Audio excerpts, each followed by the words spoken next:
Hello বন্ধুরা, সবাই কেমন আছেন? আশা করছি সবাই অনেক ভালো আছো। তো বন্ধুরা, কালকে আমি গেছিলাম মালদা স্টেশনে। দেখলাম ওখানে কি একটা অ্যাম্বুলেন্স,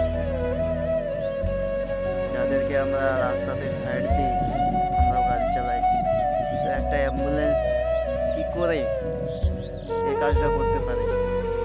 লাল বাতি জ্বালিয়ে ভাড়া মারে চলে যাচ্ছে ওখানে রেল স্টেশনে। আমি দেখলাম যেটা, তো 4 জন যাত্রী ছিল, 3টা পুরুষ, একটা মহিলা লোক। তো আমি ওখানে গাড়ি পার্কিংয়ে লাগাইছিলাম, আমি দাঁড়ায় আছি, দেখছি যে অ্যাম্বুলেন্সটা আসছে, তো হয়তো কারো এমার্জেন্সি হবে মনে হয়। তো আমি যেটা ভাবলাম সেটা হলো না, তার উল্টো। তো দেখছি যে প্যাসেঞ্জার নামছে অ্যাম্বুলেন্স থেকে, তাও আবার লাল বাতি জ্বালিয়ে আসলো। তাহলে ভাই, আমরা যে রাস্তাঘাটে অ্যাম্বুলেন্সগুলো যেতে দিচ্ছি, সাইড দিচ্ছি, তো আপনাদেরকে ইয়ে করার জন্য বলেন তো, সামান্য কিছু টাকার জন্য আপনারা অ্যাম্বুলেন্সে প্যাসেঞ্জার ভাড়া মারবেন?